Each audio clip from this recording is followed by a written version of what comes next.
berkumpul dalam keadaan yang sehat berbahagia, walaupun dalam kondisi meeting ya, Zoom meeting gitu, tidak bisa bertemu secara langsung.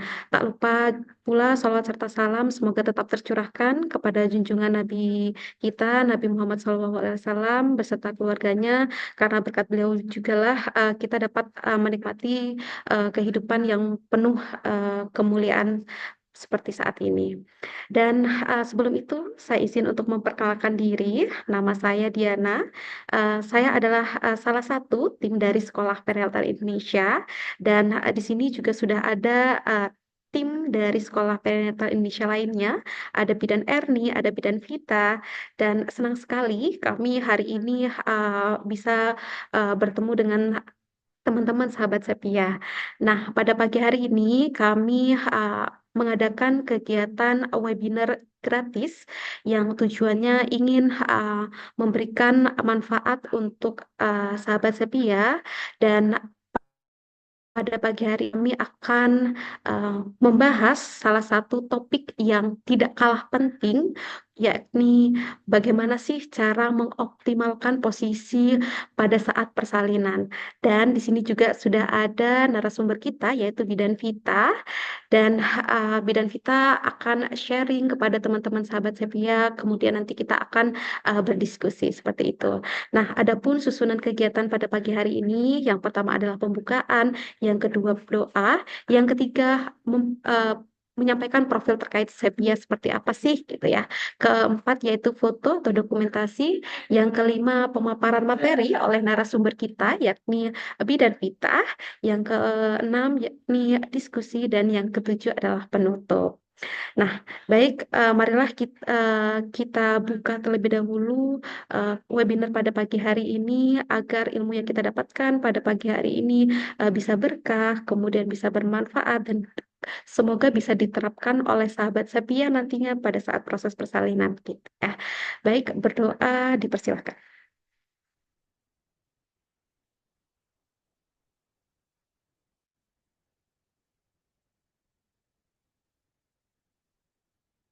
Baik, berdoa selesai, sesungguhnya tidak ada akhir dalam berdoa. Nah, oke, saya akan sedikit memaparkan terkait Sekolah Penalta Indonesia. Oke, boleh dibantu untuk slide PPT-nya. Nah, teman-teman sahabat Sepia, di sini saya akan memaparkan apa sih Sepia itu gitu ya. Nah, Sepia ini merupakan kepanjangan dari Sekolah Perheltan Indonesia, merupakan wadah untuk memberikan dukungan kepada ibu, kepada keluarga selama masa perinatal gitu ya. Dan di sini kami ada tim yang merupakan profesi bidan.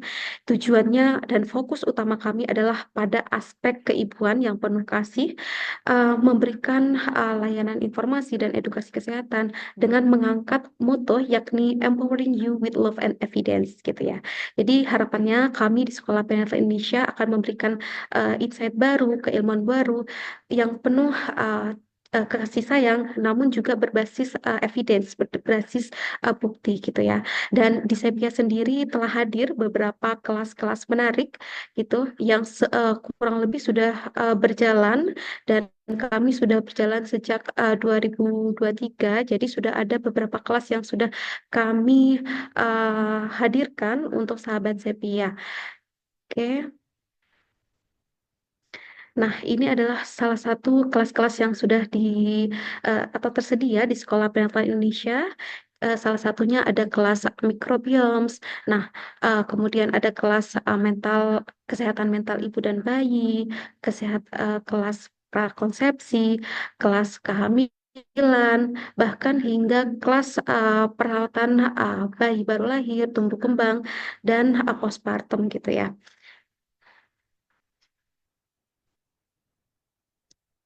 Oke. Nah, harapannya dengan kami memberikan ilmu baru dengan teman-teman, sahabat Sepia bisa menambah pengalaman, dan harapannya teman-teman sahabat Sepia bisa lebih berdaya, khususnya berdaya diri sendiri, kemudian keluarga, sehingga tahu apa yang harus dilakukan dan bagaimana harus menghadapi masa selama perinatal seperti itu. Nah, untuk teman-teman sahabat Sepia yang sudah hadir pada Zoom meeting hari ini, teman-teman bisa nih untuk connect dengan kami, terhubung dengan kami dengan mengikuti akun sosial media kami. Di sini kami sudah ada Instagram, yakni @sekolahperinatal Indonesia, kemudian sudah ada akun YouTube, Facebook, dan sebagainya. Jadi silahkan, kami sangat terbuka sekali untuk teman-teman yang sudah hadir pada pagi hari ini untuk diskusi dengan kami dan kami sangat terbuka seperti itu. Nah, baik, terima kasih untuk sahabat Sepia. Selanjutnya kami akan mengadakan sesi foto dokumentasi. Kami akan mengabadikan kegiatan pada pagi hari ini. Jika berkenan, teman-teman semuanya, sahabat Sepia yang sudah hadir, em, membuka eh, videonya atau on kamera. Jika berkenan, kita akan foto terlebih dahulu. Tapi kalau misalkan memang kondisinya belum memungkinkan, kami menghargai. Jadi, oke. Tidak apa-apa kalau misalkan dalam kondisi yang belum memungkinkan. Cuman kami berharap sahabat CP yang hadir pada pagi hari ini untuk berkenan foto bersama kami untuk mengabadikan momen kegiatan pada pagi hari ini. Oke, baik. Saya foto terlebih dahulu. Saya akan pandu. Baik, satu, dua, tiga.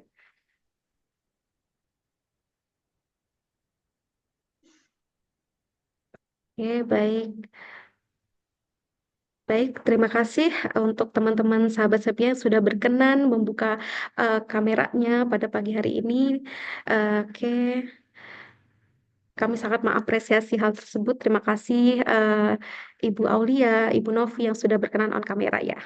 Oke, baik, tanpa menunggu lama lagi, kita masuk ke acara inti, yakni pemaparan materi. Dan pada pagi hari ini sudah hadir bersama kita, ada Bidan Vita. Nah, beliau akan sharing nih dengan kita terkait bagaimana sih mengoptimalisasi posisi pada saat persalinan, sehingga harapannya nanti pada saat proses persalinan bisa berjalan dengan lancar, kemudian secara gentle, dan seperti itu. Nah, saya sapa terlebih dahulu. Halo Bidan Vita.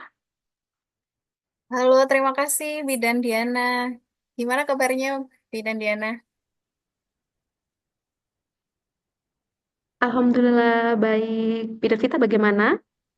Alhamdulillah baik juga Bidan Diana. Alhamdulillah. Nah, Bidan Vita pada pagi hari ini senang sekali ya kita kehadiran teman-teman sahabat Sepia ya dan para bunda, para moms yang hadir pada pagi hari ini. Nah, hari ini kita akan bahas dan sharing ya ya Bidan Vita terkait dengan bagaimana sih mengoptimalisasi posisi pada saat persalinan. Dan saya rasa itu hal yang penting ya Bidan Vita yang perlu sahabat Sepia ketahui dengan harapan nantinya bisa diterapkan, kemudian lebih empowering, lebih berdaya pada saat menghadapi proses persalinan tersebut. Nah, oke, tanpa menunggu lama lagi, saya akan persilahkan kepada Bedan Vita untuk memaparkan materinya, kemudian nanti akan dilanjutkan ke sesi dokumentasi. Baik, untuk Bidan Vita, saya persilahkan. Baik, terima kasih Bidan Diana. Baik, Assalamualaikum warahmatullahi wabarakatuh. Selamat pagi sahabat Sepia. Senang senang ya pada pagi hari ini saya bisa apa namanya Sepia gitu ya bisa kembali lagi gitu ya sharing untuk terkait tentang childbirth pada hari ini gitu. Nah, untuk optimalisasi janin ya sebenarnya banyak masalah di Indonesia ini, misalnya persalinan lama ataupun mungkin dengan persalinan yang macet yang nantinya akan berakhir menjadi suatu tindakan, misalnya pasien ibu harus divakum ataupun harus persalinan perabdominal gitu ya. Padahal untuk posisi janin ini bisa dipersiapkan dari awal gitu ya. Bagaimana sih agar persalinan ini nantinya bisa berlangsung dengan lancar gitu ya, dengan mudah dan nantinya juga ibu nggak trauma gitu ya akan persalinannya seperti itu. Nah, mungkin izin share ya teman-teman.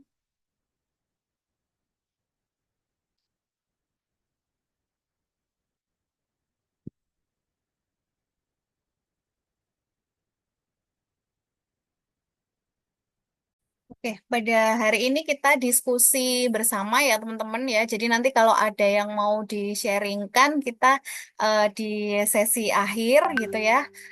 Nanti sambil eh, ini sih sharing aja ya. Kemarin kebetulan apa namanya? Ini adalah suatu ilmu yang baru juga untuk saya ya.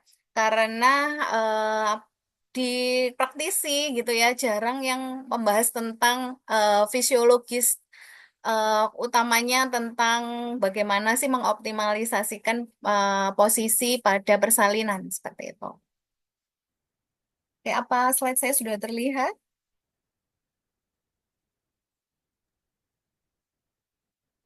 Sudah, Bidan Vita? Oh, sudah. Baik.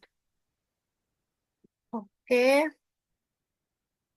Jadi ya kalau kita apa namanya bicara tentang persalinan gitu ya, kita akan bicara tentang kenapa sih ada proses persalinan, apa sih tujuan dari persalinan gitu ya. Kalau misalnya kita menganut ke belakang gitu ya, ke zaman yang lalu gitu ya, sebenarnya persalinan itu adalah suatu proses fisiologis gitu ya. Misalnya ibu-ibu kita dahulu atau nenek-nenek kita dahulu, persalinan itu adalah proses yang alami gitu ya. Adalah makna spiritual gitu ya, penciptaan tentang keajaiban dan kehidupan baru.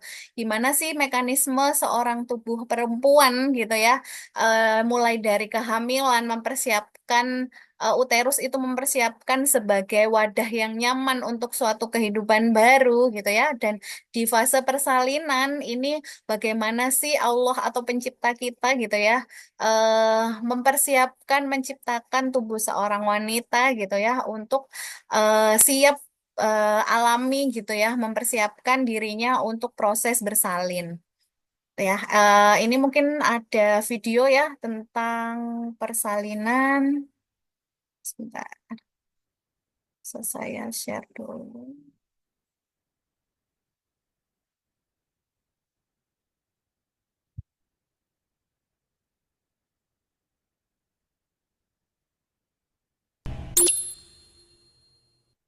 Suaranya terdengar nggih?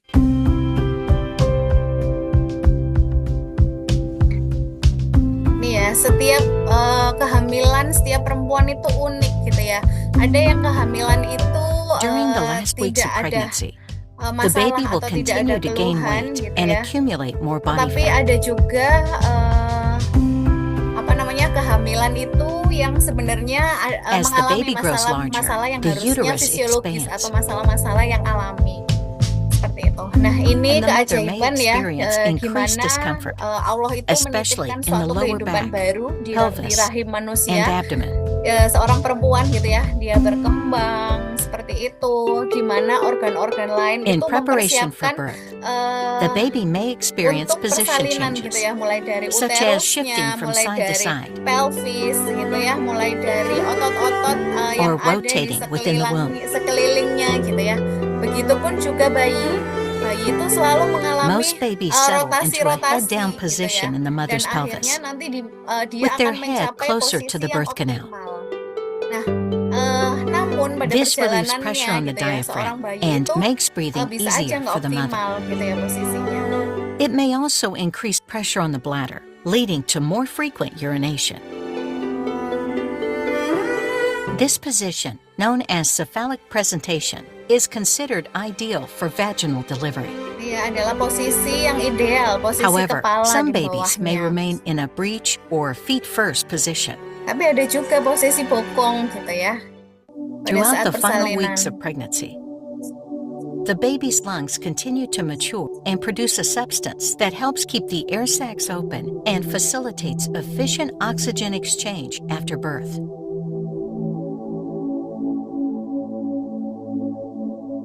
baby may engage in practice breathing movements in the last weeks.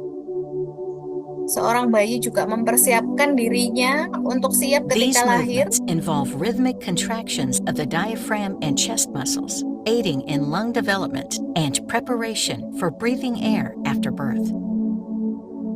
In Pertama anticipation paru-parunya of gitu labor ya. and impending parenthood, the mother Paru-parunya can itu bring sebenarnya about a bayi itu range of sudah emotions. She may feel diantisipasi ya, excited, mempersiapkan persalinan anxious, lama, persalinan, nervous, proses-proses or a persalinan yang combination lain of gitu ya. these Sebenarnya bayi itu emotions. sudah mempersiapkan akan hal itu. Many mothers experience a surge of energy and a strong desire to prepare for the baby's arrival. This is commonly referred to as the nesting instinct. She may have an intense urge. Braxton Hicks contractions can occur Seorang as ibu early untuk as the permulaan second persalinan akan trimester, mengalami kontraksi persalinan but di become more awal. noticeable in the last weeks of pregnancy. They are often described as practice contractions and help prepare the uterus for labor. As labor approaches, truing of the cervix.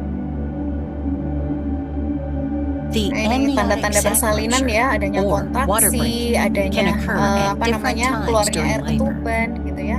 It may rupture on its own without a healthcare provider may intentionally rupture. Air ketuban itu bisa juga dirangsang, dipecah untuk mempercepat proses persalinannya. Help soften and loosen the ligaments and tissues in the pelvic area. This allows the vaginal walls and perineum, Ini ya, di mana the space organ-organ between the ini vagina and mempersiapkan anus, untuk proses to become persalinan, more mulai dari flexible and stretchy. vagina, ligamen-ligamen yang ada di Then the uterus, cervix begins to change pelvis. in preparation for delivery.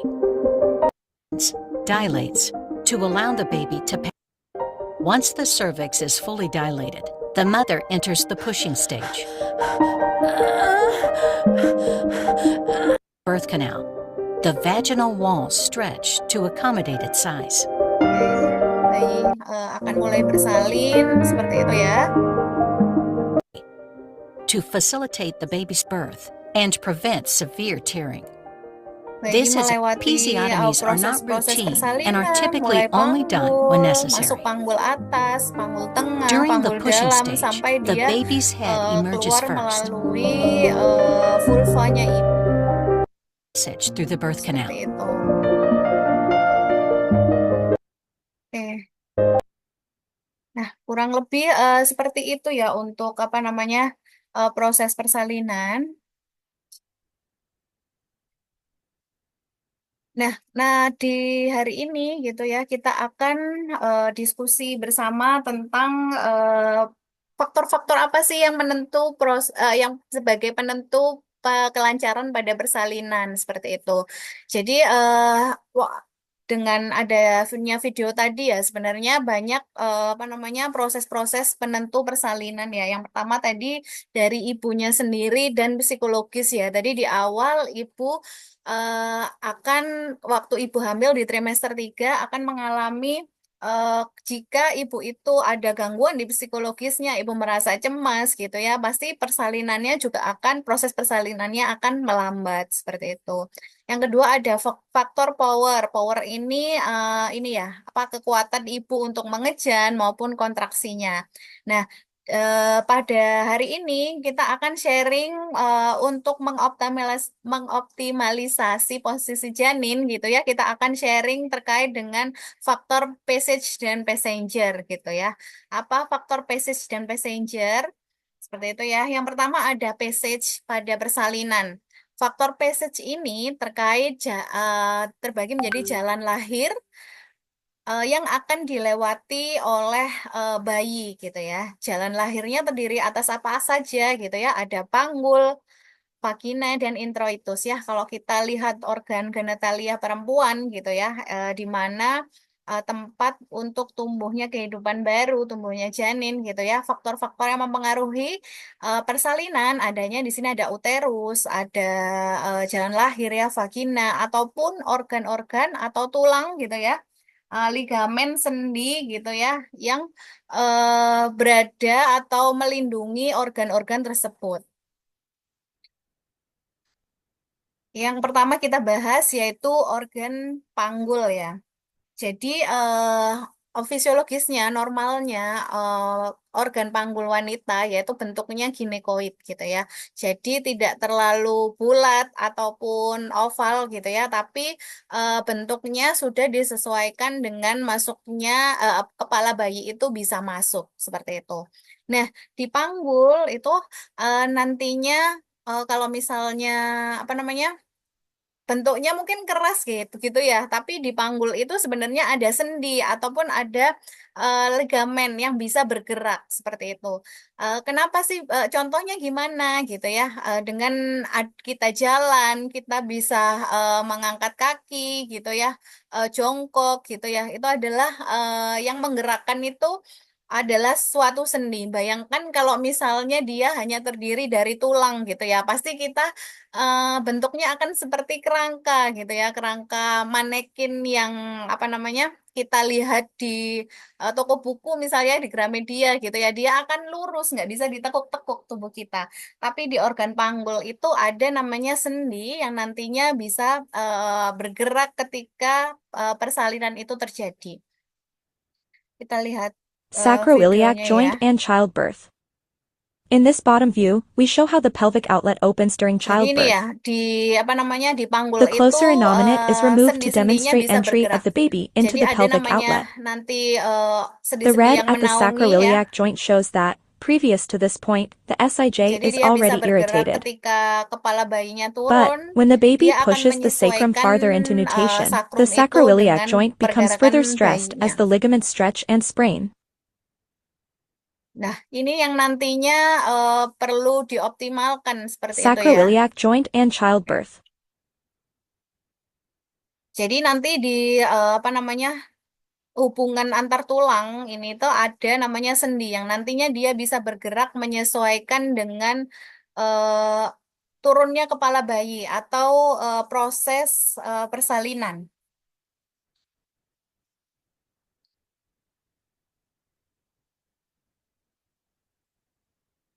Yang perlu kita, yang perlu diketahui lagi di panggul gitu ya akan terbagi menjadi 3 pintu. Ya, jadi di panggul itu akan terbagi dari pintu atas panggul, pintu tengah panggul, pintu bawah panggul gitu ya. Jadi di sendi itu ada bermacam-macam tugas dan fungsi sebenarnya ya. Jadi ada tugasnya sendi itu yang bekerja secara bersamaan, ada ada sendi itu yang bertugasnya berlawanan arah. Jadi jika kita satu bergerak ke kiri, sendi itu akan bergerak ke kanan seperti itu. Seperti proses persalinan tadi ya, ketika ada pintu atas panggulnya terbuka gitu ya, pintu atas panggul ini terbuka, maka pintu panggul itu akan tertutup. Begitu juga ketika pintu bawah panggul itu terbuka, pintu atas panggul tertutup. Nah, itu untuk yang bekerja berlawanan. Ketika yang bekerja bersamaan, misalnya pintu atas panggul kiri dan pintu atas panggul kanan, itu akan bekerja bersama-sama membuka. Jadi seperti itu sistemnya nanti di sendi. Jadi kita perlu mengenali tentang pintu panggul gitu, yang nantinya kita eh, bisa mengoptimalisasi kira-kira ketika janin saya belum masuk pintu atas panggul seperti itu, kita harus bagaimana sih ketika janin saya sudah berada di pertengahan pintu panggul, saya kan tujuannya membuka pintu bawah panggul, saya harus bagaimana sih posisinya, apa yang harus saya lakukan seperti itu.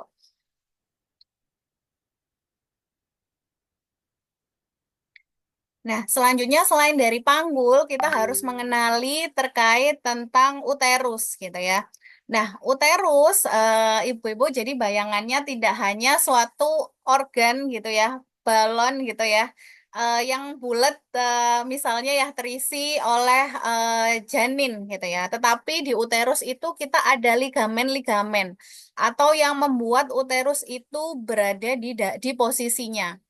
Jadi ada yang namanya apa namanya broad ligamen. Jadi broad ligamen ini yang menyangga uterus itu supaya tetap berada di posisi tegak-tegak di atas. gitu ya. Nah, gimana sih kalau ron ligamennya itu terlalu lunak gitu ya? Kalau misalnya ron ligamennya terlalu broad ligamennya terlalu lunak gitu, yang terjadi apa? Perut ibu akan menggantung ke bawah. Nah, kira-kira kalau menggantung dengan posisi janin yang harusnya tegak fisiologisnya, kira-kira persalinannya akan terganggu nggak? Pasti akan terganggu. Begitu juga dengan ron ligamen. Ron ligamen itu yang menjaga uterus itu supaya tidak miring ke kiri atau miring ke kanan gitu ya. Ketika ron ligamennya misalnya yang kiri kaku, yang kanan sudah lentur, pasti perut itu akan cenderung ke kanan atau uterus itu akan cenderung ke kanan. Begitu juga ketika nanti diperiksa Bu Bidan ya, perut itu atau janinnya akan cenderung ke kanan. Bisa kita bayangkan ya ketika harusnya posisinya optimal dengan lurus, tetapi ketika rahim itu bergeser ke kanan, pasti bayi itu fisiologisnya akan mencari kenyamanan. Jadi dia akan juga bayinya posisinya juga geser ke kanan. Sehingga ketika bayi geser ke kanan, turunnya kepala bayi juga akan lebih lama seperti itu. Makanya sih kenapa kita harus tahu fisiologisnya gitu ya. Bagaimana mengoptimalisasikan ligamen-ligamen yang ada di rahim gitu ya supaya dia dalam kondisi tegak gitu ya, dalam kondisi yang fleksibel nantinya bisa dilewati oleh janin ketika persalinan seperti itu. Selain faktor passage gitu ya, ada faktor passenger. Faktor passenger itu apa? Faktor passenger itu adalah penumpangnya. Bagaimana sih penumpang itu keluar ya? Penumpang di sini siapa? Mulai dari janin gitu ya, plasenta seperti itu. Nah, kita harus mengoptimalisasi secara apa sih ya gitu ya? Fisiologisnya kita harus melihat dari ukuran janin ya, mulai dari posisi kepala janin. Jadi fisiologisnya memang bagian bawah janin itu harusnya kepala. Nah, tapi kepala apa sih yang bisa optimal untuk lahir gitu ya? Bisa lahir dengan cepat itu posisi kepala yang seperti apa sih? Nah, nanti kita bahas setelah ini ya. Selanjutnya ada presentasi gitu ya. Ada letaknya yang tadi ya ada letak lintang, membujur ataupun oblik gitu ya. Oblik itu miring. Ketika uterusnya miring gitu ya, janinnya juga akan ikut miring menyesuaikan dengan wadahnya seperti itu. Selanjutnya ada posisi janin gitu ya. Berat janin gitu, ada juga plasenta. Kira-kira fisiologisnya plasenta yang seperti apa sih yang bisa lahir normal? Apakah plasenta yang ada di eh, bawah kiri, bawah kanan, atau di samping kiri, samping kanan, ataupun di atas. Sebenarnya plasenta yang normal itu seperti apa sih? Nanti kita bahas lain ya. Nah, selanjutnya kita terkait posisi dan letak janin. Jadi normalnya yang seperti dijelaskan pada video sebelumnya ya, normalnya bagian kepala janin yang ada di bawah gitu ya. Tapi bagian kepala apa sih yang optimal gitu ya untuk persalinan gitu ya? eh Normalnya bagian kepala yang mudah gitu ya untuk persalinan yaitu posisi LOA atau LOT. Kenapa? Karena biasanya kita nyebutnya di praktisi gitu ya ubun-ubun kiri gitu ya. Kenapa sih di ubun-ubun kiri gitu ya? Di fisiologisnya gitu ya, bayi akan melakukan putar paksi. Putar paksi itu jadi ya dipanggul gitu ya, bayi itu akan putar gitu ya, menyesuaikan dengan diameter panggul kita. Jadi ketika bayi itu masuk, dia di pintu atas panggul gitu ya, pintu atas panggul tadi yang di bagian atas sendiri gitu ya, bagian awal panggul, pintu atas panggul dia akan menyesuaikan diameter yang besar. Setelah itu dia akan putar paksi sesuai dengan arah jarum jam. Makanya ketika kita melakukan pertolongan persalinan gitu ya, kita juga lihat posisi kepala bayi gitu ya, menyesuaikan ketika dia posisinya ubun-ubun kiri, kita akan melahirkan memang bahu yang mana terlebih dahulu seperti itu, menyesuaikan dengan struktur, menyesuaikan dengan fisiologisnya bayi itu lahir seperti itu. Nah, bisa kita bayangkan ya gimana kalau misalnya posisi bayinya itu misalnya presentasinya presentasi muka seperti itu atau presentasi dahi gitu ya. Yang harusnya presentasinya ubun-ubun kecil. Jadi ubun-ubun kecil yang diameter terkecil dari bayi. Nah, itu juga mempengaruhi posisi janin gitu ya. Nah, nanti kita bahas kira-kira gerakan apa saja sih yang bisa mengoptimalisasikan supaya yang bagian terbawah atau presentasi terbawahnya bayi itu adalah ubun-ubun kecil atau diameter terkecilnya. Selanjutnya terkait cardinal movement ya, ini yang seperti saya jelaskan tadi ya, eh, fisiologisnya bayi akan melewati ubun-ubun besar, maaf panggul luar gitu ya, dia idealnya LOT atau LOA gitu ya, mau untuk memudahkan. Selanjutnya dia akan posisi muternya akan posisi lurus seperti ini. Coba bayangkan kalau posisinya misalnya ubun-ubun kanannya di kiri. Dia akan sebelah sini ya, dia akan muternya menjadi diameternya seperti ini. Dia kan seperti ini ya, muternya kan lurus gini ya. Kalau dia gini, posisinya sudah miring ke kanan, dia muter searah jarum jam, posisinya akan menjadi seperti ini. Jadi diameternya akan lebih besar. Nah, pada saat proses persalinan juga akan semakin lama seperti itu. Itu juga yang mempengaruhi posisi gitu ya. Sebenarnya fisiologisnya bayi bisa muter dengan posisi terbaiknya asal tempatnya atau rahimnya gitu ya dalam posisi yang fisiologis juga gitu ya. Terus ini juga ada berat janin ya. Normalnya bayi bisa lahir normal gitu ya di antara 2.500 sampai 3.500 untuk Indonesia ya. Seperti itu. Selanjutnya tentang plasenta gitu ya. Sebenarnya untuk struktur plasenta gitu ya, ini dia fisiologisnya uterus, terus ada apa namanya? Plasenta, ada umbilical cord atau tali pusat seperti itu.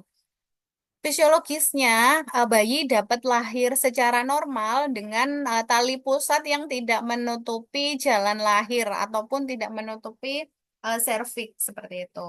Ketika bayi itu plasentanya menutupi ataupun di samping gitu ya, eh, kalau menutupi tidak bisa lahir spontan ya atau lahir normal, tetapi ketika plasenta ada di samping gitu ya, masih bisa dipertimbangkan asal tidak menutupi jalan lahirnya.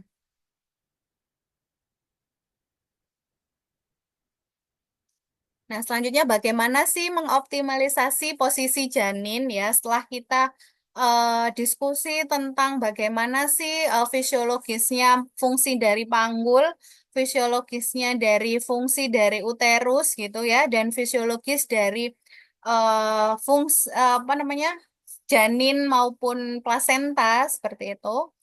Nah, bagaimana prinsip optimalisasi posisi gitu ya? Kalau kita bayangkan gitu ya, sebenarnya kehamilan itu adalah serupa dengan balon udara gitu ya, di mana balonnya itu sebagai uterus, tali-talinya itu sebagai ligamen atau ya ligamen yang menyokong uterus ya. Tadi seperti gambar sebelumnya gitu ya, ada seperti fasia-fasia gitu ya, ada otot-otot gitu ya yang menyokong uterus supaya dia berada di posisinya. Sedangkan keranjangnya itu adalah pelvisnya yang merindungi panggulnya gitu ya. Untuk mencapai optimalisasi posisi eh, pada saat persalinan gitu ya, yang pertama itu harus balance yang pertama. Ya, bayangkan ketika nggak balance gitu ya, nggak seimbang, dia akan uterus ini akan miring kiri, miring ke kanan gitu ya. Terus mungkin di ligamennya ya, ligamennya akan condong ke kiri atau ke kanan gitu ya, kaku gitu ya. Terus selanjutnya ada gravitasi gitu ya. Ketika posisinya misal ibunya suka miring ke kiri atau suka miring ke kanan gitu ya, berdiri gitu ya, duduk, itu akan mempengaruhi juga bagaimana sih janin itu proses turunnya janin atau masuk panggul. Selanjutnya ada movement pergerakan. Ketika otot-otot kaku tentunya akan apa namanya tidak berfungsi dengan baik atau salah satu mengalami gangguan. Ya, yang pertama balance ya. Balance itu adalah keseimbangan. Prinsipnya prinsip keseimbangan adalah no tikti ya, tidak terlalu ketat gitu ya atau tidak terlalu lunak ataupun tidak terlalu terpelintir gitu ya. So, ini terkait apa? Terkait otot-otot, terkait ligamen maupun terkait sendi ya. Ketika ligamen ibu, sendi ibu itu dapat berfungsi dengan baik gitu ya. Proses optimalisasi posisi pada janin maupun pada organ-organ yang lain juga akan baik ya. Keseimbangan ini nantinya akan menghasilkan kenyamanan lebih baik dan fungsi yang lebih baik. Nah, ini juga banyak ditemukan pada kasus-kasus ibu eh, milenial atau Gen Z ya. Karena mungkin selama proses kehamilan gitu ya, rata-rata masyarakat modern ini untuk aktivitas maupun olahraganya itu terbatas ya akibat kesibukan. Nah, ini yang akhirnya nanti pada saat proses persalinan gitu ya, ibu-ibu akan kesulitan menggerakkan tubuhnya gitu ya, karena sudah terdistraksi oleh rasa nyeri gitu ya, ataupun juga eh, posisi-posisi yang ditawarkan selama di proses persalinannya kurang beragam gitu. Selanjutnya proses gravitasi ya. Gravitasi ini dapat membantu dalam proses penurunan kepala janin gitu ya dan juga menyeimbangkan ketika ibu postur duduk, postur berdiri gitu ya dalam kondisi yang benar gitu ya ditambah dengan gravitasi alami dari bumi gitu ya. Gravitasi ini bekerja 24 jam dalam seminggu gitu ya. Dan ini hal yang harus kita syukuri juga di tubuh kita yang dan tubuh kita ini juga ini ya apa namanya berespon terhadap hal itu gitu ya. Nah, ini yang bisa membantu mengoptimalisasikan dalam proses persalinan. Selanjutnya movement atau pergerakan seperti yang diinformasikan tadi ya. Kalau misalnya otot-otot ligamen, otot-otot panggul, otot sendi panggul itu ya mengalami kekakuan gitu ya. Nah, ini juga tidak memaksimalkan posisi. Jadi pergerakan ini mempersiapkan persalinan gitu ya, memerilaskan organ-organ yang nantinya berperan pada saat persalinan ataupun memaksimalkan posisi janin. Nah, misalnya ini posisi jongkok ya. Nah, di posisi jongkok itu bagus untuk mempermudah masuknya kepala janin atau bagian terbawah janin ke pintu atas panggul.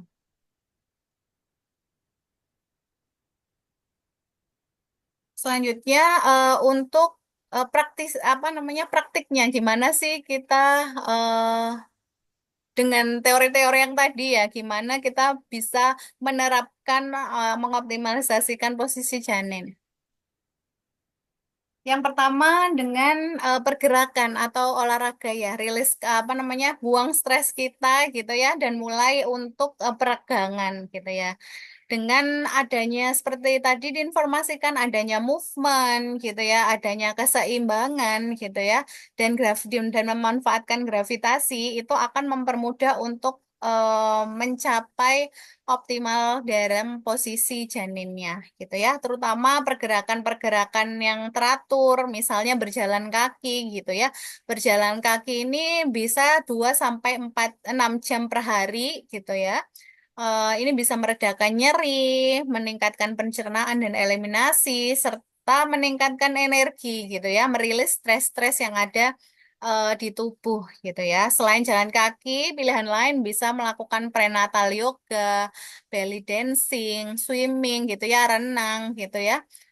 Posisi postur tubuh yang baik seperti itu, ataupun untuk merilis stres gitu ya, bisa kita melakukan emotional resolution, misalnya journaling atau konseling, berdoa gitu ya. Selanjutnya adalah posisi maternal. Nah, ini biasanya yang kurang ibu-ibu selama hamil itu kurang aware gitu ya tentang posisi persalinan ya.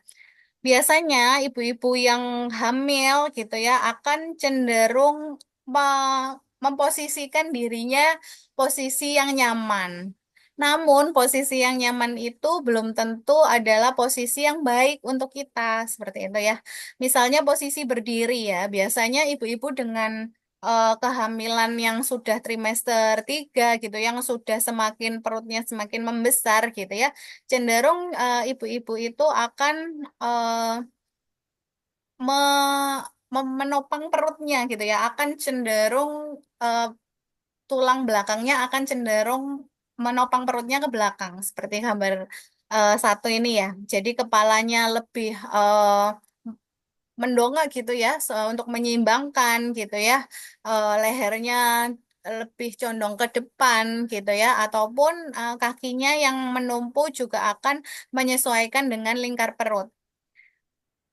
Sesuaikan dengan berat perutnya gitu ya. Padahal ini adalah bukan posisi yang baik gitu ya. Karena apa? Ketika eh, menyesuaikan dengan perut gitu ya, tubuh ibu akan cenderung ke depan seperti itu. Padahal fisiologisnya gitu ya, tubuh ibu adalah dalam posisi yang tegak gitu ya.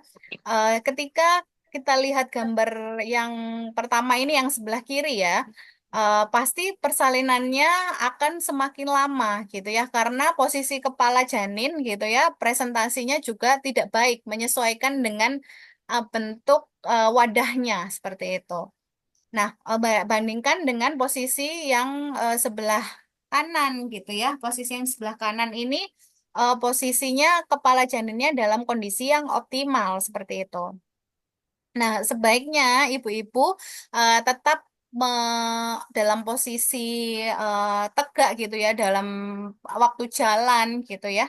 Itu tetap meluruskan tulang punggung, bahunya agak diturunkan seperti itu ya, dan tulang ekornya itu masuk. Tulang ekornya masuk dan tulang simpisisnya dinaikkan ke atas. Nah, ini untuk memperbaiki postur ibu seperti itu. Atau ketika ibu eh, berdiri, ibu coba sejajarkan dengan tembok gitu ya. Jadi bahunya nempel tembok, terus apa namanya, tulang belakangnya nempel tembok seperti itu. Nah, itu untuk memudahkan ibu-ibu untuk mencapai posisi terbaiknya seperti itu.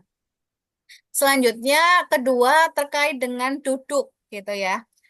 Ibu-ibu cenderung biasanya duduknya di sakrum gitu ya. Akhirnya ketika duduk di sakrum gitu ya, posisi memang lebih nyaman gitu ya. Tapi akhirnya tulang belakang itu ikut membungkuk seperti itu. Nah, ketika tulang belakangnya ikut membungkuk gitu ya, itu pun juga akan mempengaruhi posisi. Uterus juga akan ikut ke depan gitu ya. Ketika posisi itu dilakukan berulang-ulang, ligamen yang di uterus juga akan menyesuaikan dengan kondisi tubuhnya. Nah, jadi yang baik seperti itu, untuk mengoptimalisasikan kita duduknya ada di tulang duduk gitu ya. Jadi tulang duduk itu yang seperti apa gitu ya. Jadi nanti ibu-ibu di rumah bisa rasakan ya, tulang duduk itu nanti ada di bokong gitu ya. Duduknya jadi di bokong, di pertengahan. Jadi untuk ibu-ibu yang hamil biasanya kita tidak sarankan duduknya langsung ke lantai, tapi duduk menggunakan bantalan. Jadi supaya tulang duduknya lebih terasa. Karena ketika kita duduk di lantai, rasanya kan datar seperti itu ya. Jadi disarankan duduk di misalnya di kursi yang kecil atau di bantal seperti itu yang mempermudah merasakan tulang duduknya. Seperti itu. Itu untuk mencapai posisi yang optimal. Nah, selanjutnya terkait dengan tadi kan di sebelumnya kita ngobrol tentang fungsi dari pintu atas panggul, pintu tengah panggul, dan pintu bawah panggul gitu ya. Nah, sekarang kita bagaimana sih mengoptimalisasikan dan membuka pintu-pintu tersebut gitu ya. Uh, Selama kehamilan trimester 3 gitu ya, ibu-ibu dapat membuka pintu atas panggul gitu ya dengan cara seperti apa? Jadi ini ya untuk membuka pintu atas panggul, ibu dapat menekuk sebagian kaki seperti itu, memasukkan tulang eh, sakrum gitu ya, gunanya untuk membuka pintu atas panggul. Sedangkan membuka pintu bawah panggul, pintu tengah panggul, ibu dapat gerakan seperti ini.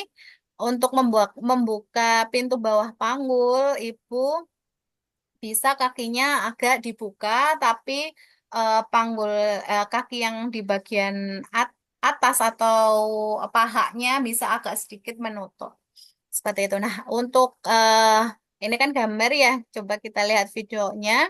Your baby has to navigate through 3 pelvic levels during birth. So let's break down each level and how they open. The top level is going to be the inlet. This is where baby's going to first enter or engage. Your baby has to navigate through 3 pelvic levels during birth. So let's break down each level and how they open. The top level is going to be the inlet. This is where baby's going to first enter or engage into the pelvis and opens more with wide knees and pelvic tilting type motions. We can do this by sitting on a ball and rocking back and forth. You can do this in any sort of pelvic rocking motion. The next pelvic level is the mid pelvis. This one has 2 levels to it. We have the upper mid pelvis and the lower mid pelvis. This is going to open more with asymmetrical type movement patterns. So swaying from side to side, either from a standing position or a seated position, or really any position where the hips are swaying and you're shifting your weight. The only time that we really need to focus on each pelvic level is if we have some sort of issue, such as babies having a hard time entering to the pelvis or having a hard time rotating underneath the pubic bone. The final pelvic level is going to be the outlet. This is going to open more with internal rotation of the femurs or knees and ankles out, and making sure there's space for that sacrum to move. So really we can find internal rotation in any position, such as all fours or side lying, and I hope these tips help you prepare for your birth. Oke. Your baby has to Ulang navigate lagi through 3 satu kali pelvic lagi ya. levels during Jadi birth. ada So let's 3 break down level each level and pintu how atas they open. The pintu top level panggul. is going to be the inlet. This is Ini where baby's pintu going to atas first enter panggul or ya. engage into the pelvis and opens more with wide knees and pelvic tilting type motions. We can do this by sitting on a ball and rocking back and forth. Kita You bisa can do this in menjauhkan any sort of lutut, pelvic tetapi rocking motion. tumitnya The agak next pelvic level is the mid pelvis. disejajarkan. This one has 2 levels to it. We have the upper mid pelvis menjauhkan and the lutut lower kalau mid pintu pelvis. atas This is going to open panggul. more with asymmetrical type movement patterns. So swaying from side to side, either from a standing Ini position untuk or a membuka seated pintu position, or really tengah any position where the panggul, hips are swaying and you're bisa shifting your weight. memanfaatkan The only time jempol. that we really need to focus on each pelvic level is if we have some sort of issue, such as babies having a hard time entering to the pelvis or having a hard time rotating underneath the pubic bone. The final pelvic level is going to be the outlet. This is going to open more with internal rotation of the femurs or knees and ankles out, and making sure there's space for that sacrum to move. So Ini really we untuk can find membuka internal pintu rotation bawah in any position, panggul. such as all fours or side lying, and I hope these tips help you prepare for your birth. Jadi untuk kapan sih kita disarankan membuka pintu atas panggul, pintu tengah panggul, pintu bawah panggul gitu ya.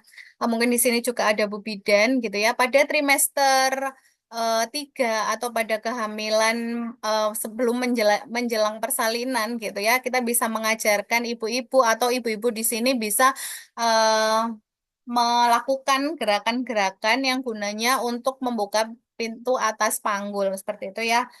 Prinsipnya kita menjauhkan lututnya kita bisa melalui jongkok ya kayak tadi ya jongkok kan kita menjauhkan lutut kita. Jadi bisa setiap pagi ibu ya kalau misalnya di trimester sekarang di trimester 3 gitu ya bisa sambil jongkok gitu ya jalan sambil jongkok seperti itu ya.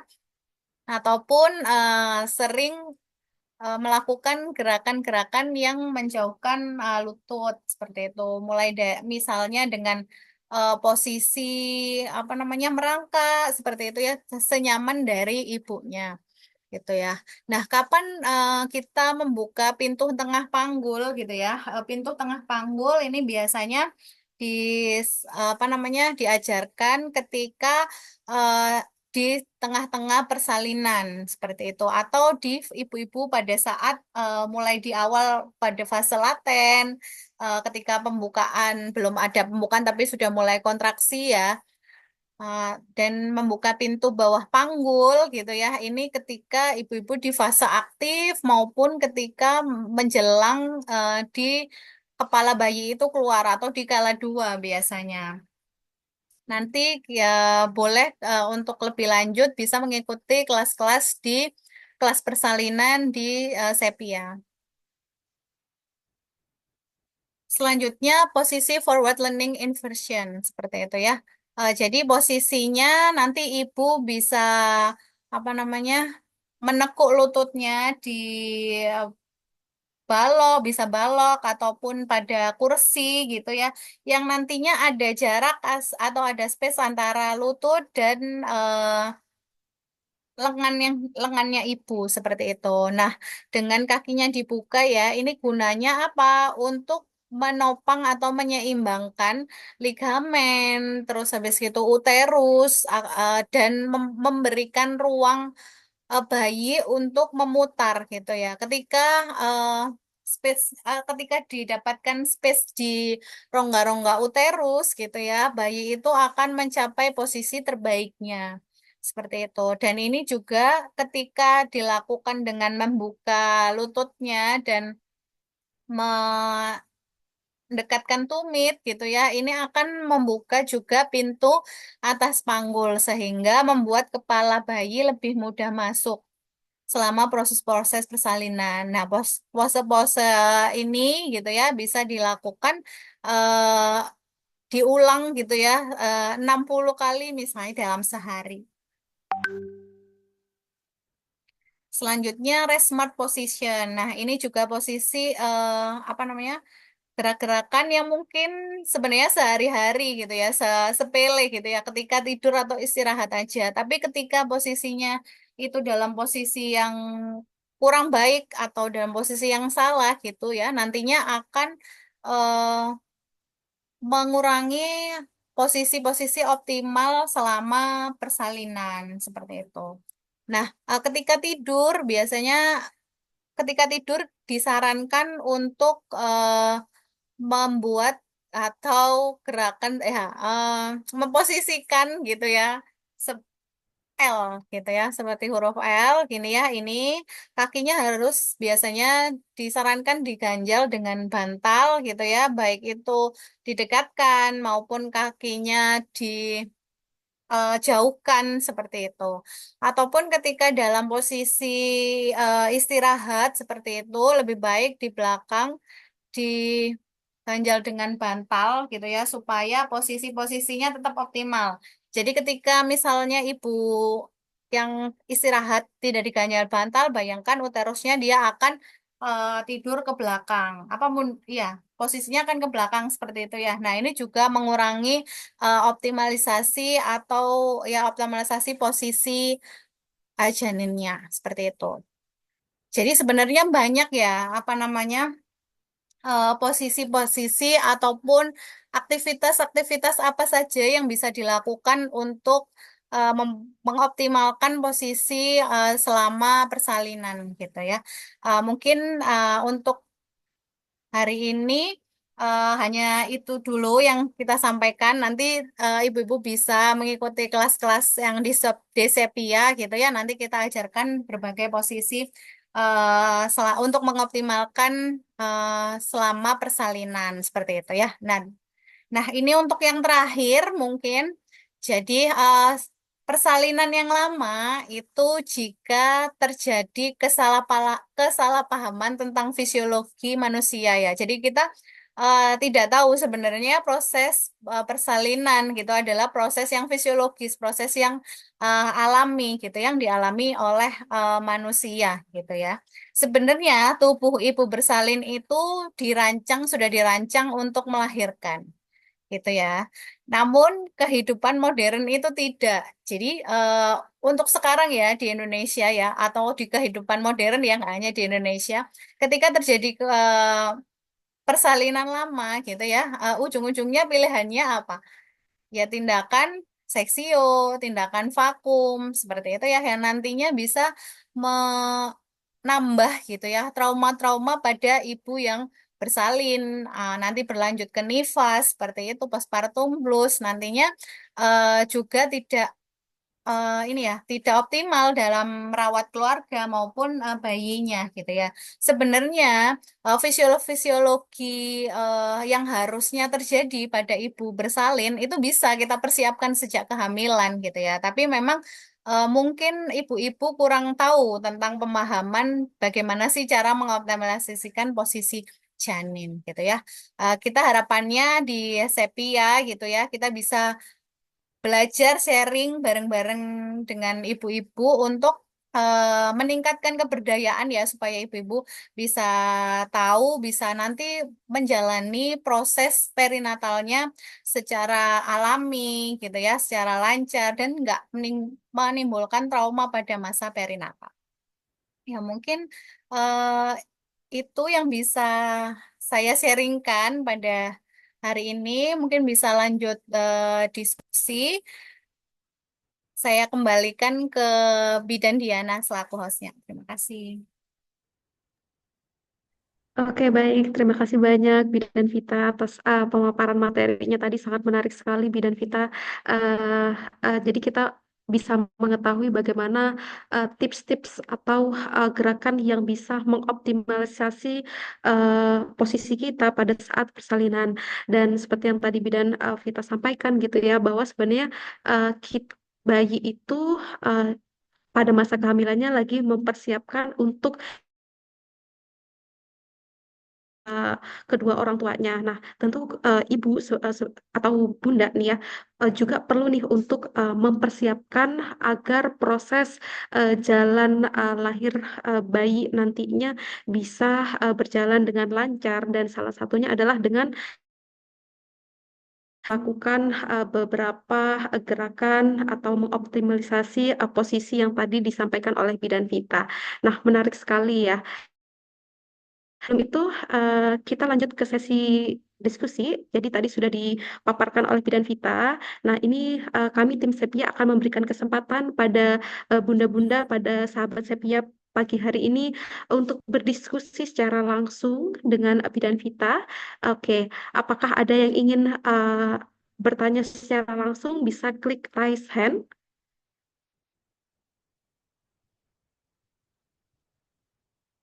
Atau bunda-bunda bisa tulis di kolom chat, nanti saya akan bantu untuk menyampaikan secara langsung pada Bidan Vita.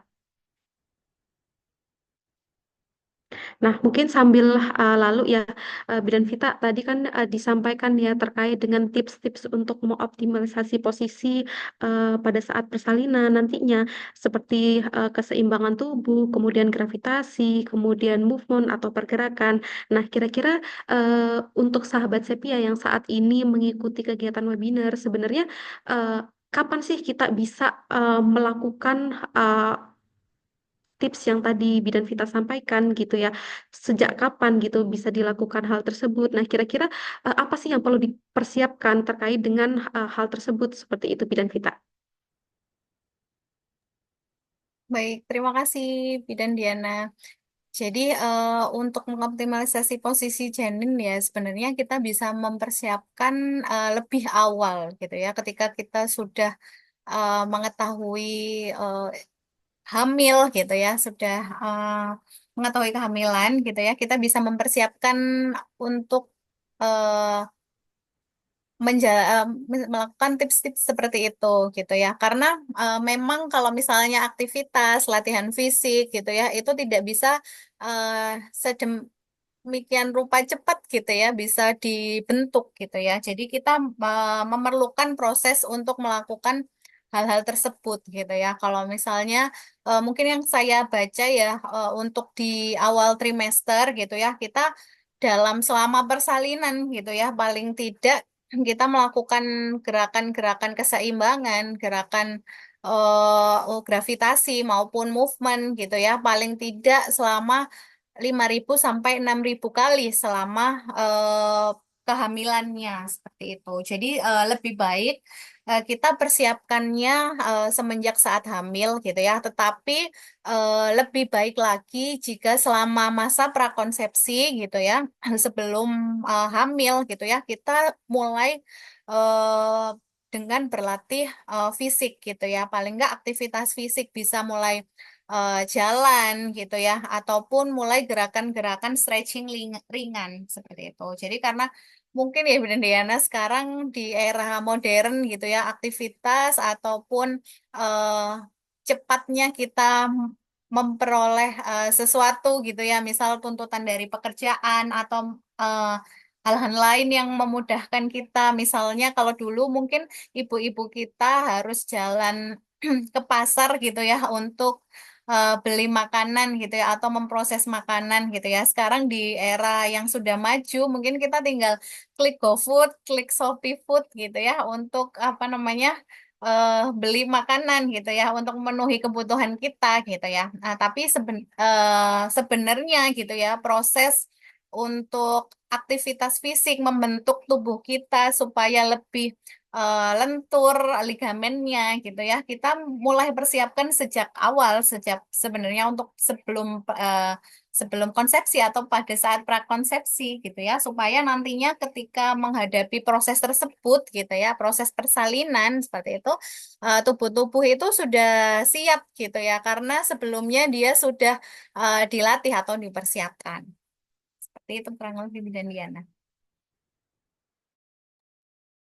Oke, baik. Terima kasih Bidan Vita. Setuju sekali ya. Sebenarnya, jadi untuk kita yang kategorinya masih belum atau masih proses untuk persalinan gitu ya, itu bisa dengan melakukan kegiatan-kegiatan yang sebenarnya nggak harus yang berat-berat ya Bidan Vita. Jadi bisa dimulai dengan hal-hal yang kecil seperti itu, dengan gerakan mungkin jalan pagi, kemudian mungkin dengan prenatal yoga dan sebagainya ya seperti itu. Nah, menarik sekali. Bidan Vita, ini ada sahabat sepi ya yang udah menuliskan pertanyaannya. Saya akan bantu sampaikan. Apakah masih bisa mengoptimalisasi posisi bayi yang dikatakan oleh dokter letak bokong pada usia kehamilan yang sudah memasuki 34 sampai 35 minggu? Kemudian selain dengan cara gerakan atau posisi sujud seperti yang tadi Bidan Vita sampaikan. Nah, seperti itu bagaimana Bidan Vita? Oke, baik. Terima kasih, Bidan Diana. Mohon izin yang bertanya, eh, Kak Dinda ya. Baik, mungkin saya coba Ya. menjawab ya. Jadi, prinsipnya, apa namanya, bayi itu atau janin itu bisa move-an atau bisa rotasi gitu ya. Eh, Ketika ada space di ruang yang menaunginya atau ruangannya ya di sini ruangannya adalah uterus gitu ya. Nah, oh maaf uterus dan panggul seperti itu ya. Ketika masih ada space di rongga uterus, di panggul gitu ya, bayi itu masih tetap bisa bergerak gitu ya. Nah, masih bisa dirotasi nggak kalau misalnya di 34 atau 35 minggu? Ketika ada space, masih mungkin bisa dilakukan rotasi seperti itu. Kecuali ketika bayi itu sudah mulai masuk panggul gitu ya. Ketika organ janin yang terbawah itu sudah masuk panggul gitu ya, otomatis space untuk rotasinya akan lebih kecil gitu ya, lebih nggak luas gitu ya dibanding dia masih ada di eh, belum masuk ke pintu panggul seperti itu. Nah, gerakannya bisa seperti apa sih? Nah, itu bisa kita sesuaikan dengan posisi dari bayi gitu ya. Ketika misalnya bayinya posisinya eh, punggungnya di kanan atau punggung ke tangannya di kiri gitu ya ketika di pung apa ekstremitas gitu itu kan akan rongganya akan lebih space-nya akan lebih luas gitu ya memang untuk idealnya ketika kita memanfaatkan gravitasi gitu ya maka organ yang paling berat gitu ya akan cenderung ke turun seperti itu ya misalnya dengan posisi yang ya, dengan posisi jongkok seperti itu ya, yang idealnya membuka pintu atas panggul supaya dia lebih luas seperti itu. Ya mungkin bisa jongkok ataupun menungging ya, eh mm-mm, merangkak seperti itu. Nah, itu akan menciptakan banyak rongga-rongga yang lebih luas seperti itu dibandingkan dengan misalnya posisi berdiri seperti ataupun juga bisa memanfaatkan posisi ketika istirahat yang seperti tadi rest manager. Nah, itu untuk apa namanya bisa untuk memanfaatkan rotasi ketika terjadi posisi yang abnormal, nggak hanya sungsang, tapi juga misalnya posisi melintang seperti itu.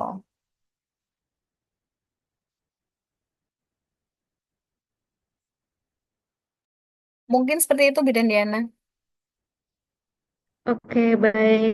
Terima kasih Bidan Vita untuk penyampaian jawabannya tadi ya. Eh, ya, jadi sebenarnya bisa tidak hanya posisi keneces ya, posisi sujud ya Bidan Vita. Jadi bisa juga dengan alternatif lain, mungkin posisi jongkok tadi seperti yang disampaikan oleh Bidan Vita.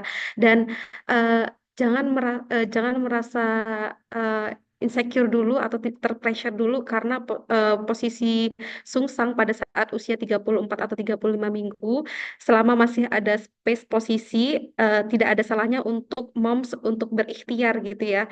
Sehingga harapannya semoga dengan adanya atau usaha posisi kepala bayi bisa optimal gitu seperti yang seharusnya. Nah, Bidan Vita, ini ada lagi yang bertanya, ada eh, Bunda Alia ya.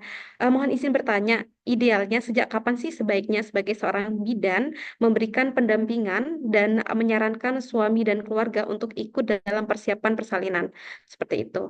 Nah, mungkin bisa dijawab langsung oleh Bidan Vita. Baik, terima kasih Bidan Diana. Mungkin saya menanggapi yang Bidan Dinda, apa namanya, Bu Dinda sebentar ya, untuk terkait bridge position ya. Nanti mungkin kita boleh ngadakan sesi khusus ya, Bidan Diana ya, yang bahas tentang bridge position. Nanti kira-kira gimana sih kita mengoptimalisasikan posisi bridge position gitu ya. Karena memang kita kalau misalnya bahas tentang posisi bridge position gitu, memang banyak apa namanya yang harus dilakukan gitu ya apa namanya ataupun ya manajemen yang harus dilakukan gitu ya nanti kita mungkin bisa next ngadakan tentang bridge position gitu ya Diana ya oke. Oke, baik. Menarik sekali nih Bidan Vita. Mungkin ini bisa jadi agenda kita ya untuk webinar selanjutnya ya. Jadi berkesinambungan gitu ya.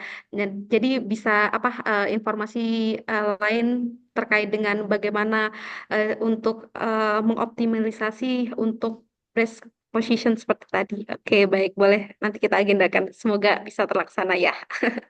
Baik, selanjutnya mungkin menjawab pertanyaan dari Bu Alia yang terkait tentang idealnya kapan sih bidan itu memberikan upaya pendampingan gitu ya, menyarankan suami untuk persiapan persalinan gitu ya. Nah, sebenarnya terkait dengan pendampingan persalinan ya, idealnya memang dari awal ya ketika ibu itu tahu hamil gitu ya paling enggak suami itu dari awal sudah mempersiapkan nantinya proses kehamilan itu seperti apa. Paling enggak dari ilmu dulu ya, paling enggak persiapan ilmu tentang kehamilan itu seperti apa, ilmu tentang persalinan itu seperti apa, dan ilmu tentang misalnya nifas, menyusui atau perawatan bayi nanti seperti apa gitu ya. Tapi untuk persiapan total gitu ya, untuk misalnya khusus mendampingi persalinan gitu ya, kira-kira dokumen apa yang dipersiapkan pada saat persalinan, kira-kira ketika terjadi kegawat daruratan itu harus seperti apa gitu ya.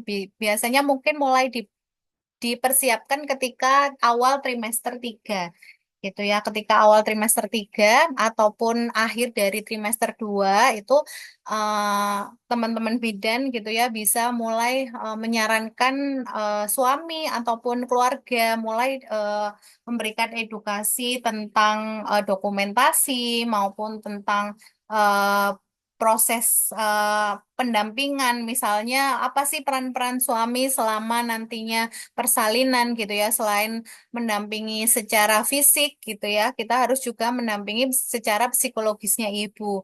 Mulai bisa dijelaskan kira-kira manajemen nyeri gitu ya selama persalinan itu ibu bisa dilakukan apa saja sih gitu ya. Itu bisa mulai di trimester 3 gitu ya, supaya nanti ketika ibu di tahap persalinan gitu ya, suami maupun keluarga dan ibu itu sudah lebih siap karena sudah memperoleh edukasi sebelumnya seperti itu. Mungkin seperti itu, Bu dan Diana. Oke, baik. Terima kasih Bidan Vita untuk penyampaian jawabannya tadi ya.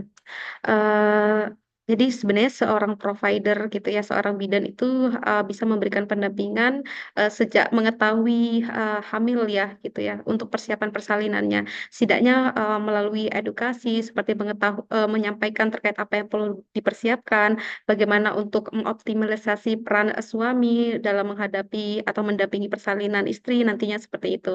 Nah, baik, mungkin saya akan memberikan kesempatan lagi. Adakah sahabat Sepia atau Bunda yang ingin bertanya langsung kepada Bidan Vita? Dipersilakan untuk raise hand atau membuka on mic-nya. Di sini kita diskusi santai saja. Jadi uh, selain kita mendapatkan insight baru, kita juga bisa sama-sama sharing gitu ya terkait dengan pengalaman yang mungkin sahabat Sapia pernah alami atau bunda-bunda yang pernah alami terkait dengan proses atau persiapan persalinan gitu ya.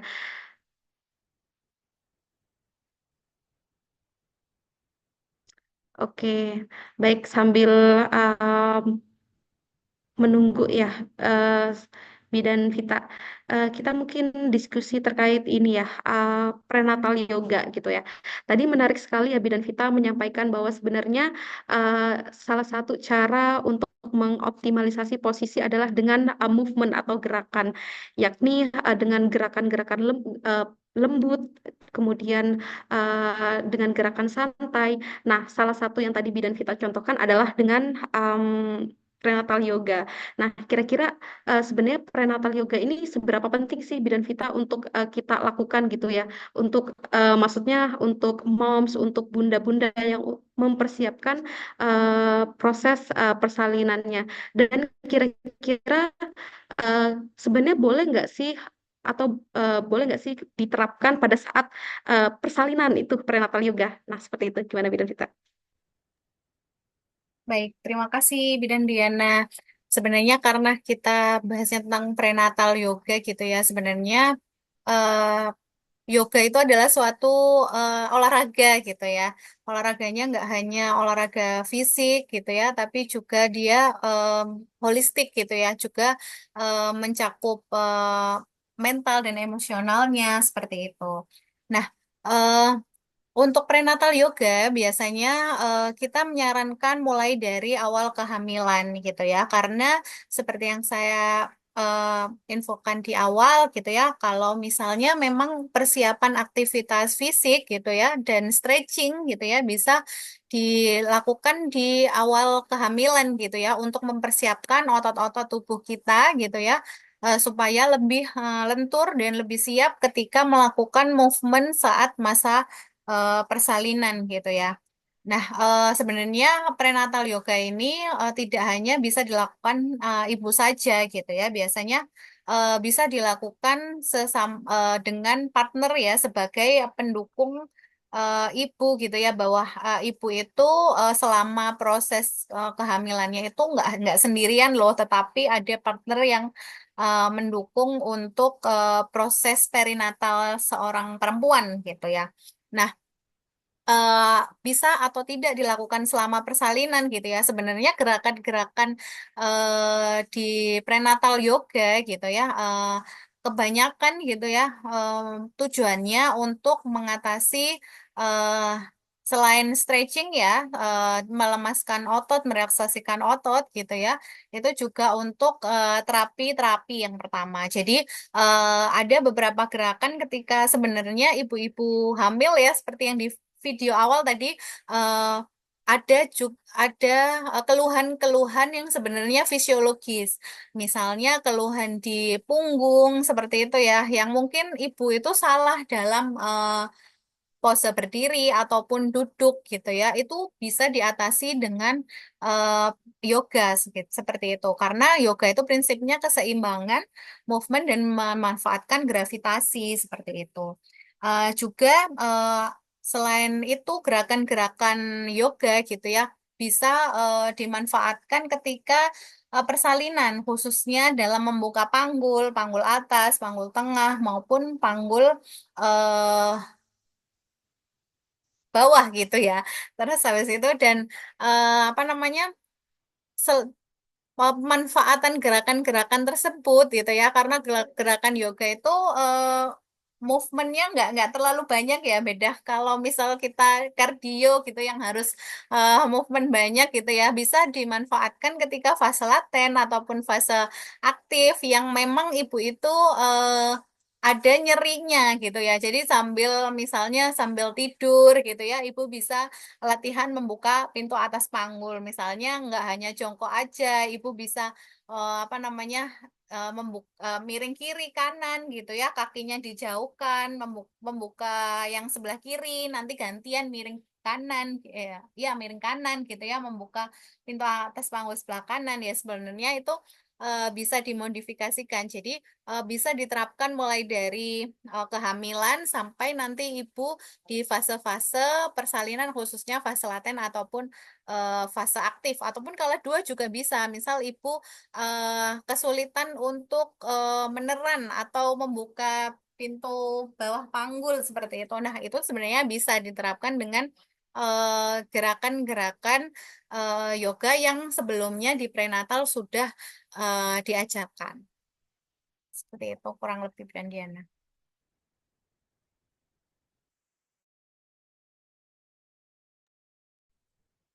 Ya, kurang lebih seperti itu Brandiana. Oke, baik. Terima kasih, Bidan Vita. Jadi ini ya sebenarnya bisa diterapkan pada saat proses kehamilan gitu ya. Jadi prenatal yoga itu sama seperti olahraga, cuman posisinya ada memang poin-poin tersendiri yang memang tujuannya untuk mempersiapkan selama masa perinatal seperti itu. Nah, baik, saya akan kasih kesempatan lagi untuk teman-teman sahabat Sepia di sini, mungkin ada yang mau sharing nih terkait dengan pengalamannya atau mau bertanya langsung dengan Bidan Vita. Kita akan berdiskusi. Jadi uh, webinar pada hari ini sifatnya santai dan kita sama-sama belajar, sama-sama sharing, sama-sama berdiskusi gitu ya terkait dengan bagaimana sih mengoptimalisasi gitu ya untuk posisi yang mendukung selama persalinan. Baik, saya kasih kesempatan. Adakah moms atau sahabat Sepia yang ingin bertanya langsung pada pagi hari ini?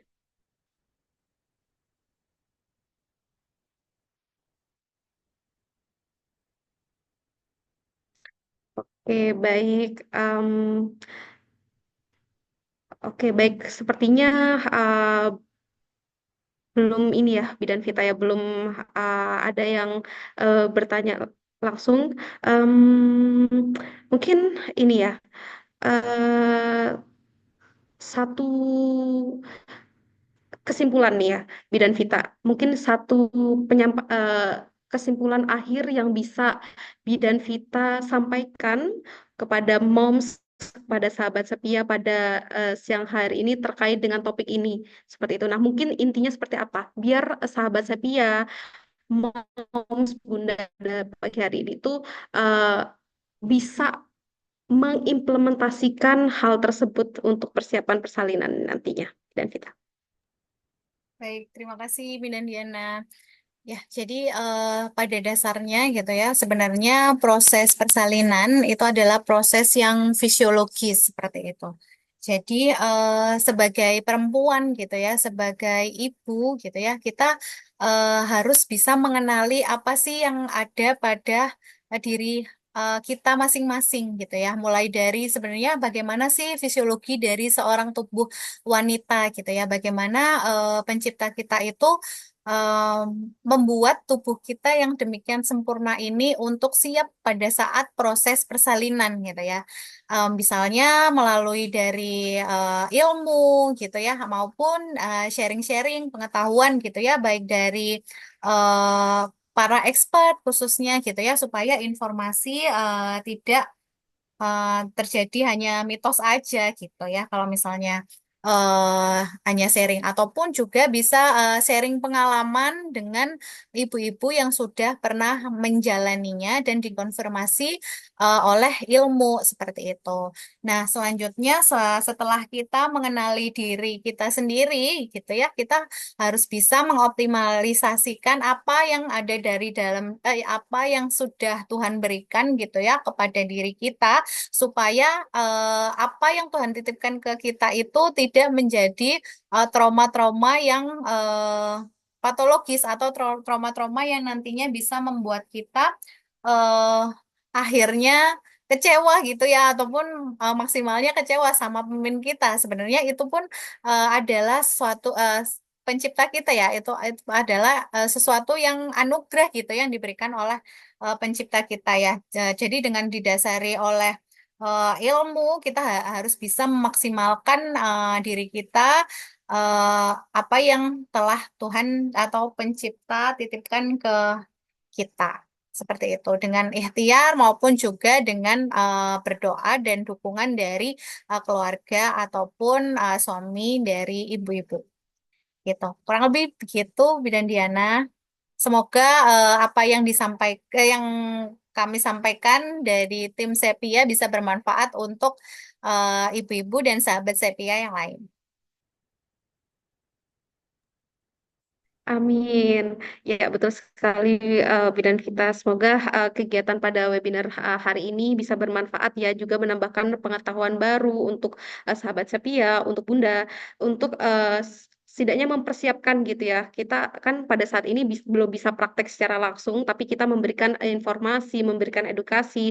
Harapannya Bunda-Bunda mengetahui nih gitu ya, sehingga tahu apa yang harus bunda-bunda lakukan seperti itu. Seperti yang tadi disampaikan oleh Bidan Vita, kenali diri sendiri dan kebutuhan yang memang diperlukan seperti itu. Salah satunya adalah pengetahuan gitu ya, insight baru. Nah, Bidan Vita tidak terasa sudah 1 jam 35 menit kita berdiskusi pada kegiatan pada pagi hari ini. Kita mengadakan webinar. Em, Sampailah di sesi akhir, yaitu di sesi penutup gitu ya. Dan tadi Bidan Vita sudah menyampaikan terkait materi optimalisasi posisi untuk persalinan gitu ya. Dan tadi secara sekilas gitu ya terkait dengan materi tersebut, dan sahabat Sepia, jika ingin memperdalam lagi terkait dengan materi persalinan gitu ya, di Sekolah Penatal Indonesia eh, akan membuka kelas persiapan persalinan, dan kami juga sudah membuka beberapa kelas seperti mikrobioms, kemudian postpartum, dan eh, kesehatan mental gitu ya. Jadi untuk sahabat Sepia yang hadir pada webinar hari ini, jika ingin memperdalam lagi, kelas di Sepia sangat terbuka, dan kami sangat terbuka sekali untuk berdiskusi gitu ya. Jadi tidak usah sungkan, silahkan kontak kami sangat terbuka gitu ya terkait dengan hal tersebut. Dan sekali lagi terima kasih banyak untuk bunda-bunda, untuk sahabat Sepia yang sudah berkenan hadir pada kegiatan pada pagi hari ini. Senang sekali kami dari Sekolah Penatal Indonesia bisa bertemu secara virtual dengan sahabat Sepia, dengan bunda-bunda. Dan harapan kami semoga sedikit ilmu dari Sekolah Penatal Indonesia ini bisa eh, bermanfaat, kemudian bisa menambah pengetahuan untuk sahabat Sepia. Dan baik, saya selaku host pada pagi hari ini eh, mohon undur diri.